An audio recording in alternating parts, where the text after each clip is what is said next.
फलटणमध्ये झालेल्या या डॉक्टर महिलेच्या आत्महत्या प्रकरणी एक फलटण तालुक्याला एक काळिमा लागलेला आहे आत्महत्येच्या नुसार, आणि या विषयाची गांभीर्याने दखल जेवढी घ्यावी तेवढी कमी आहे। निश्चितपणे या घटनेचा सखोल तपास करून याच्यामध्ये फॉरेन्सिक पद्धतीने चाचणी करून सीडीआर असतील, व्हॉट्सअप चॅट असतील किंवा अन्य काय घटनेची माहिती घेऊन संबंधित आरोपींवर याची कारवाई केली पाहिजे। संपूर्ण या घटनेचा सखोल तपास चारही बाजूंनी 4 डायमेन्शन याचा तपास महाराष्ट्र सरकारने याचा करावा, आणि जे कोणी आरोपी असतील त्यांना फास्ट ट्रॅक कोर्टामध्ये या ठिकाणी उभं करावं, जेणेकरून अशा प्रकारच्या घटना आपल्याला प्रिव्हेंट करता येतील। जय हिंद, जय महाराष्ट्र।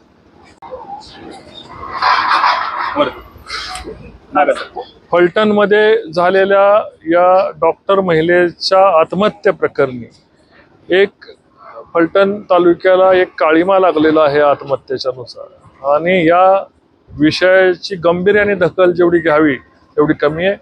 निश्चितपणे या घटनेचा सखोल तपास करून याच्यामध्ये फॉरेन्सिक पद्धतीने चाचणी करून सीडीआर असतील, व्हॉट्सअप चॅट असतील किंवा अन्य काय घटनेची माहिती घेऊन संबंधित आरोपींवर याची कारवाई केली पाहिजे।